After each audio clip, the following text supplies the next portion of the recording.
लोकसभा चुनाव में सत्ताधारी बीजेपी का मुकाबला करने के लिए बने 26 विपक्षी पार्टियों के इंडिया गठबंधन में सीट शेयरिंग के लेकर बातचीत लगातार जारी है। कांग्रेस की 13 राज्यों में बीजेपी से सीधी लड़ाई है।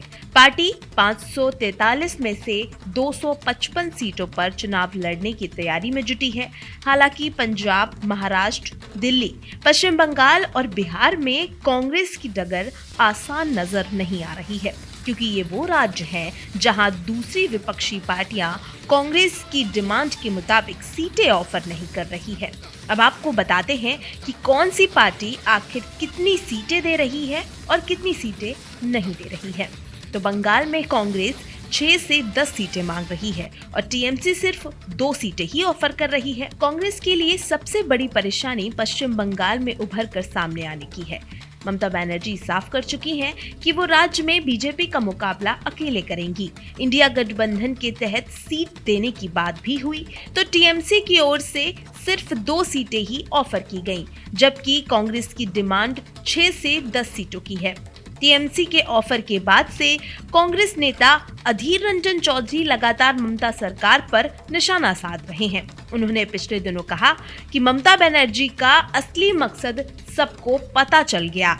ये कह रहे हैं कि 2 सीटें ही देंगे। ये दोनों सीटें हम ममता बनर्जी और बीजेपी को हराकर जीते थे। ऐसे में नया क्या मिल रहा है? कांग्रेस अपने दम पर इन दोनों सीटों पर लड़ेगी। इससे ज्यादा सीटों पर हम लड़ने का दम रखते हैं। दरअसल 2019 में पश्चिम बंगाल में कांग्रेस 2 सीटें लोकसभा की जीती थी। अब अगर दिल्ली की बात करें तो दिल्ली में आप ने 3 सीटें ऑफर की। राजधानी दिल्ली की 7 लोकसभा सीटों में आम आदमी पार्टी ने 3 सीटें कांग्रेस को ऑफर की हैं। सत्ताधारी पार्टी होने के नाते आपने 4 सीटों को अपने पास रखा है। 2019 लोकसभा चुनाव में सभी 7 सीटों पर बीजेपी ने जीत हासिल की। दिल्ली में 3 सीटें देकर आप कांग्रेस गुजरात, हरियाणा और गोवा में उदारवादी रवैये की उम्मीद कर रही है। हालांकि कांग्रेस नेता संदीप दीक्षित ने कहा कि इस बात को लेकर कोई स्पष्टता नहीं थी कि दिल्ली में गठबंधन होगा या फिर नहीं। पंजाब में भी कुछ ऐसा ही हाल देखने को मिला। सीमावर्ती पंजाब का हाल भी दिल्ली की तरह ही है।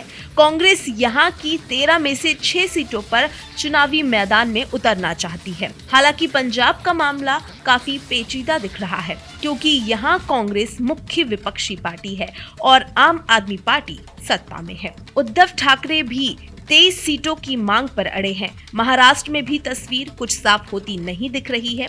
यहाँ पर 48 सीटों में से उद्धव खेमा 23 सीटों की मांग कर रहा है, जिसके पीछे उद्धव गुट 2019 के चुनाव नतीजों का हवाला दे रहा है। तब शिवसेना ने 23 में से 18 सीटों पर जीत हासिल की थी।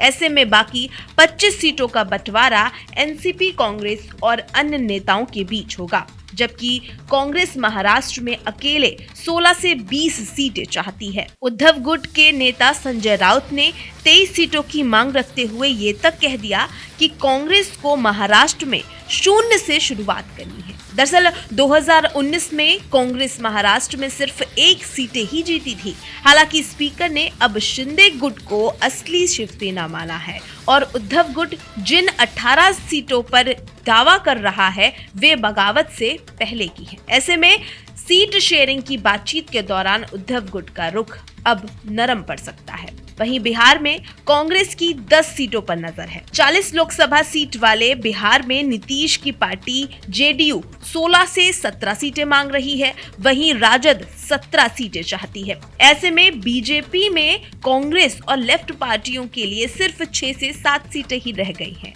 कांग्रेस दूसरी ओर 10 सीटों की मांग कर रही है। बिहार कांग्रेस अध्यक्ष अखिलेश प्रताप सिंह ने सीटों की कम हिस्सेदारी पर चिंता व्यक्त करते हुए कहा कि अगर कांग्रेस केवल 4 सीटों पर लड़ती है तो समग्र रूप से महागठबंधन को नुकसान ही होगा। अब अगर गुजरात की बात करें तो सीट शेयरिंग की बातचीत में गुजरात में कांग्रेस आगे आ रही है।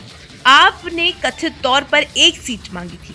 2019 लोकसभा चुनाव की बात करें तो 26 सीटों वाले गुजरात में बीजेपी ने सभी सीटों पर जीत हासिल की थी। वहीं अगर हरियाणा, गोवा में भी सीटों की बात करें तो भी यही हाल देखने को मिलेगा, जहां हरियाणा में लोकसभा चुनाव के बाद विधानसभा भी होने हैं। कांग्रेस दावा कर रही है कि राज्य में वो हिमाचल की तरह प्रदर्शन करेगी और सत्ता हासिल करेगी। कांग्रेस के इन दावों के बीच आप ने आधी यानी 5 सीटों की मांग रखी है। हालांकि कांग्रेस को ये मांग पसंद नहीं आई है। कांग्रेस नेताओं का कहना है कि उनकी पार्टी पिछले लोकसभा चुनाव में आम आदमी पार्टी के खराब प्रदर्शन को देखते हुए उसे सीट देने के लिए बहुत उत्सुक नहीं है। इस बीच दोनों पार्टियां सीट बंटवारे पर चुप्पी साधे हुए हैं। उनके नेताओं का कहना है कि इस पर अभी कोई चर्चा नहीं हुई है। दोनों पक्षों के बीच अगली बैठक आने वाले समय में संभव हो सकती है। उधर 2 लोकसभा सीटों वाले गोवा में आम आदमी पार्टी ने 1 सीट की मांग की है। 2019 लोकसभा चुनाव में यहां 1 बीजेपी और 1 सीट कांग्रेस ने जीती थी। इस मांग के बीच दिल्ली के सीएम अरविंद केजरीवाल 2 दिन के दौरे पर गोवा जा रहे हैं। यहां वे लोकसभा चुनाव के लिए पार्टी की तैयारियों का जायजा लेंगे। आपने विधानसभा चुनाव में 2 सीटों पर जीत हासिल की है। पार्टी को विधानसभा चुनाव में 6.77% वोट मिले। हालांकि कांग्रेस ने दिल्ली को छोड़कर अभी किसी भी राज्य में सीट शेयरिंग को लेकर आम आदमी पार्टी से बात नहीं की है।